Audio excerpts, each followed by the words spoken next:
All right, sports fans, how's everybody out there doing? William Martin coming at you one more time here on YouTube with another edition of the 300 Pounds of Sports Knowledge Podcast. Now, color me not surprised, but changes could and more than likely will be on the way for the college football playoff. Yesterday's meeting between SEC Commissioner Greg Sankey, Big Ten Commissioner Tony Petitti, and several athletic directors, as the consensus was that changes need to be made for the seeding of the college football playoff. You knew this was coming, and honestly, you could see the writing on the wall as soon as we saw Boise State and Arizona State get first round buys. And I know that Arizona State represents a Power Four conference, yes, but at the end of the day, that didn't sit well with the big boys of college football.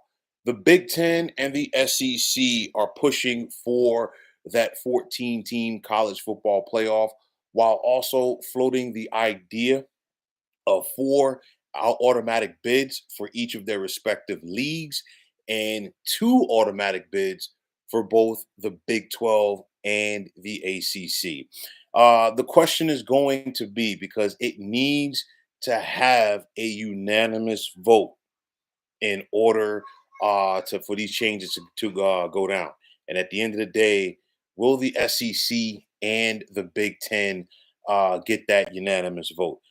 I gotta wait and see because I think in order for them to do it, I think the Big Ten and the SEC are going to have to flex their muscles, if you will, in order to get what they want. And I think for them to do that, they're going to have to show and throw more money at the other conferences to say, hey, you know what, we can get a more lucrative deal money wise for the 14 team college football playoff. And this would be your respective shares. I think that would be the best way possible for that to happen because, yeah, sure, guaranteeing both the Big 12 and the ACC two bids for the college football playoff is all well and good, but what about the seeding? Okay, that is going to be the kicker there. And for me, I know that they said this year, and it was an experimental format. I totally understand that, but it's one of those where I think the top four teams should be based off of merit, not just the fact that you are a conference champion. We see it in the NCAA tournament for basketball, where you know what, sometimes you have multiple top teams from a respective league. And of course, it can only be one conference tournament winner. We're about to see that next month in the NCAA tournament. Just look at the strength of the Southeastern Conference. Everybody in that league is not going to win the conference tournament next month. So there's going to be a couple of at-large teams that are one seeds, that are two seeds coming out of the SEC. And I think that same mindset should carry over to the college football playoff. I mean, at the end of the day, we saw Notre Dame and Ohio State meet in the national championship game. Anybody who watched football this year clearly knew that Ohio State was not the eighth best team heading into that tournament. Everybody knew Notre Dame was not the third best team heading into that tournament. In a different world with different seeding, we're probably talking about Notre Dame as probably a two or three seed heading into the college football playoff, and maybe Ohio State as a six or maybe a five heading into the college football playoff, depending on how you're looking at it. So at the end of the day, I think that is the biggest change that should happen as far as the seeding goes. And of course, not only that, but this past year we saw each team that did have a first round bye be one and done in the playoff. But at the end of the day, just prepare for the SEC and the Big Ten to flex their muscles in order to get what they want. No disrespect. I'm not pro SEC Big Ten or anti SEC Big Ten. I'm just telling you the way I see it. And at the end of the day, these conferences have, in comparison to everybody else, working with everybody else, they have a you need us more than we need you mentality, and that you should be thankful that we allow you to play ball with us. Okay. So if you're the Big 12, if you are the ACC, you're still recognized as a power conference, yeah, but the pecking order, unfortunately, you fall behind the big boys, if you will. So you look at this and say, hey, will it be the group of five slash six, including the Pac 12, versus the Big Ten and SEC? Or will they have allies in the form of the Big 12 and the ACC working with them? At the end of the day, I think the group of five is just going to be on the outside looking in. Okay. The Big 12 and the ACC, I think they're going to dance to the music that the Big Ten and the SEC are playing. Okay. And it's one of those, again, it's the growing gap, if you will, between the haves and the have nots. And in their eyes, are like that, they're going to look at it and say, hey, you know what? We're giving you a spot at the table, barely. And at the end of the day, just be thankful for it. And again, I'm not trying to slight it. I'm just telling you the way that it is, because now you're going to see the group of six or five, whatever how you want to refer to it. I think more than ever, they're going to get pushed to the back of the room. And again, it was one of those where the red flag went off as soon as Boise got the 3 seed. And again, just like it was with the BCS, okay, just like it was with the 14 college football playoff. And you are saying it's one of those where it was agreed upon that hey, you might get multiple SEC teams into the 14 playoff. People complained about it. It was agreed upon about the four highest ranked conference champions getting the first round buys until, of course, we saw a Boise get up there and get that first round buy. Now all of a sudden, it's a problem. Hey, J58, what's going on, man? You're basically saying F to P2. Well, listen, I'll tell you like this. I keep talking about this and I've been talking about it and I'm going to continue to say it. It's basically the SEC, the Big Ten, and everybody else. And it's one of those where the biggest power brokers, if you will, in the sport for the most part of college football, they, are represented by those two respective leagues. And it's one of those where you got the blue bloods of the sport, and it ain't even close. And of course, you got a lot of people that are trying to get into those leagues, and basically, they close the door on their country clubs right now, if you will, and they're standing pat. The Big Ten at 18, and of course, the Southeastern Conference at 16. But you're looking at it, and I'll tell you like this: I think the best thing for the top teams in the group of five or group of six to do is probably try to work together and align themselves in one big conference for football. And I say that clearly, you're not going to have the MAC, Mountain West, Sun Belt, Conference USA, and the American and the Pac 12 all merged together for one league. Absolutely not. But I'm just saying uh, the best way to probably do it is whoever gets ahead of this thing, just figure out and get the strongest football conference possible with everybody who is not a power school in order to hopefully ensure that you can somewhat get an automatic bid to this dance. But I'll tell you like this: if the Big Ten and SEC get what they want, and like I said, they'll probably push that hush money, if you will, to the ACC and the Big 12 to allow them to do what they want to do in order to get what they want. In a 14-team playoff, you're going to see that group of five representative consistently be seated someplace between 11, 12, 13, or 14. They're not going to make it easy for you. Okay, at the end of the day. And you're going to have to go out there and basically shock the world. That's it. It's unfortunate, but these are the guys that run things, and they have a strong stranglehold on this, if you will. Like I said, it's going to continue to be the SEC and the Big Ten against everybody else, and they're going to get what they want. Why? Because they're going to throw the money out there, okay, and the big time networks like an ESPN. uh, covet that, and they're going to sit up there and they're going to back up the Brinks truck, if you will.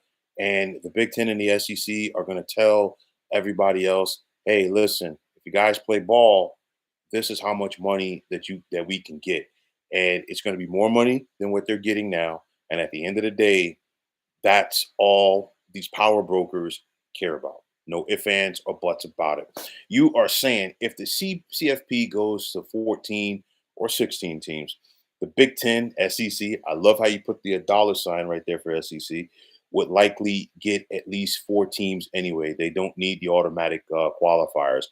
Well, this is what it's all about because they want to guarantee those slots. And I said this a couple of years ago when they made the decision to go from 4 to 12. I said the Big 12, the ACC, and everybody else were going to be duking it out for maybe 4 or 5 spots because I said that the Big 10 and ACE and SEC were going to get at least seven bids for the college football playoff, the 12-team format, and that's exactly what we had this year. We had 4 from the Big 10, we had 3 from the SEC. We almost had 4.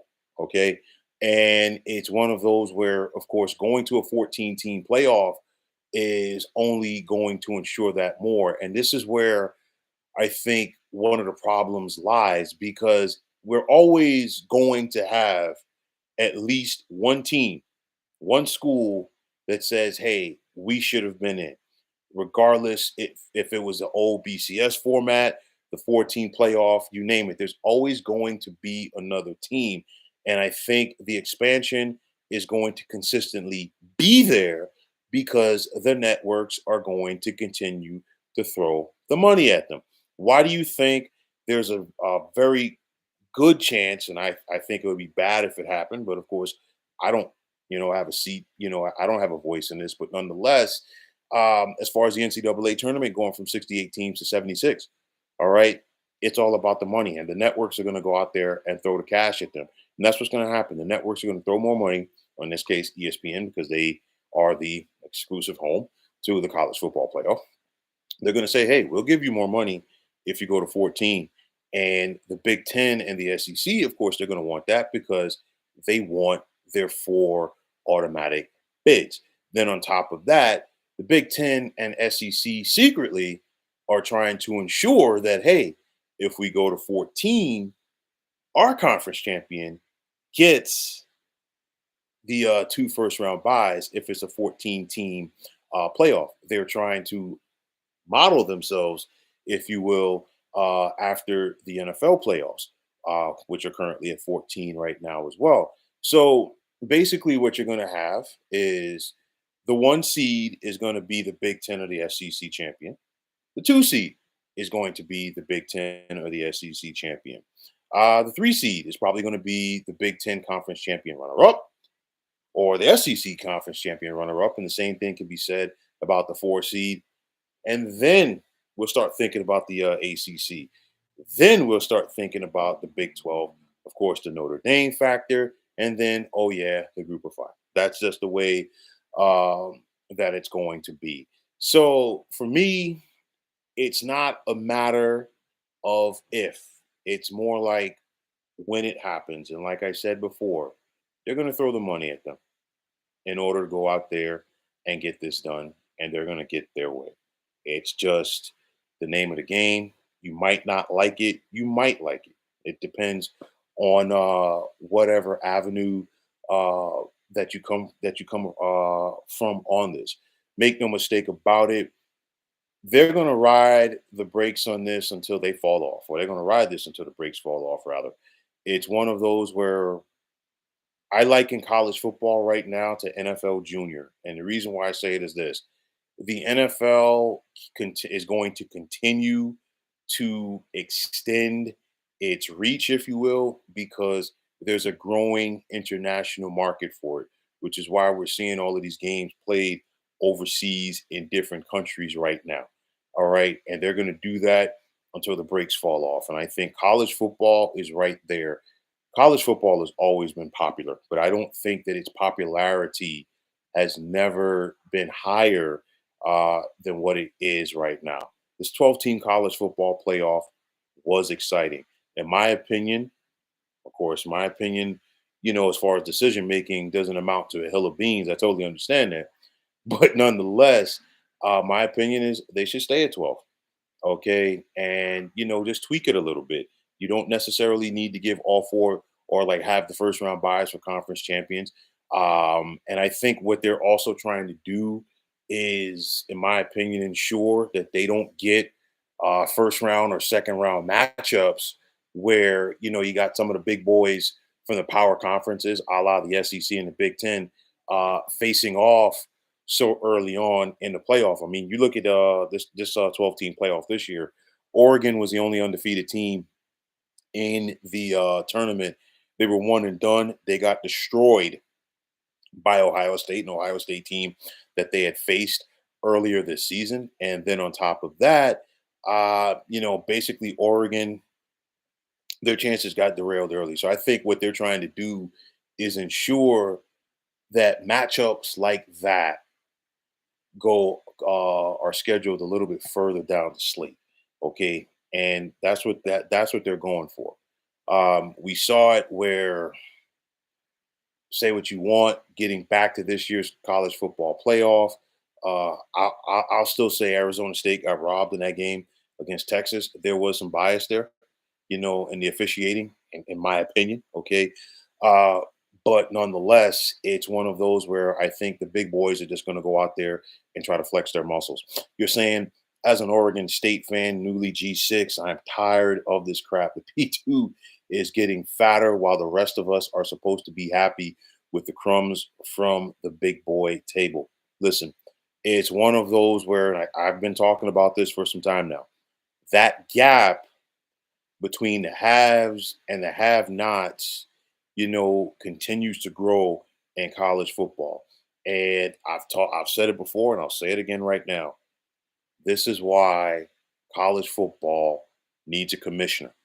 Easier said than done to get all of those school presidents, all of those school administrators on the same page as far as trying to break down revenue sharing to them when they still have to worry about the athletic budgets at their respective schools. But at the end of the day, I truly uh, think it would work. Okay. But nonetheless, that gap is growing. And I think this is why, you see so many teams not in the SEC and the Big Ten trying to get to those leagues. This is why you see so many teams not in the Big 12 or the ACC trying to get to those leagues, as far as the guys on the outside looking in from the group of five. This is why, SMU, took, less of the revenue to get to the ACC. I mean, you look at Cal and Stanford. Cal and Stanford, they're not getting a full share of the revenue from the ACC right now as we speak. It's just the fact that, hey, you know what? They saw the writing on their wall, if you will, and they were like, listen, something is better than nothing. It's the same thing with Oregon and Washington. Oregon and Washington right now currently are getting a full slice of revenue of the Big Ten pie. They just wanted to get on that power conference bandwagon. And of course, in the case of Oregon and Washington, they are firmly protected due to the fact that they are in the Big Ten. And of course, like I said, once the decision was made by SC and UCLA to leave the original Pac 12 and join up with the Big Ten is always going to be a financial cash cow now because they have the three biggest media markets in the United States in their back pocket. And in the case of the SEC, it is a who's who of college football blue bloods. Okay, you're saying Calford ACC share is about 10, 12 million. Yeah, exactly. Listen, they are getting a smaller cut, and it's very interesting to see how that was broken down because you figure the ACC is trying to hold on, so they were trying to sweeten the pot for the likes of Clemson and Florida State and others not to leave. That's an ongoing case. Let's see how that plays out. And of course, Cal and Stanford took the discount. I really do think, uh, in my opinion, that Cal and Stanford should have tried to stay in the Pac-12. But of course, unfortunately for that Pac-12, there was no leadership there. They're trying to piece it together, right now with Teresa Gold as we speak. But of course, they've got to get their eighth member, full time member, and they've got to get themselves a media deal. So let's see how that works out. But nonetheless, the big boys of the sport, they're going to continue to flex their muscles.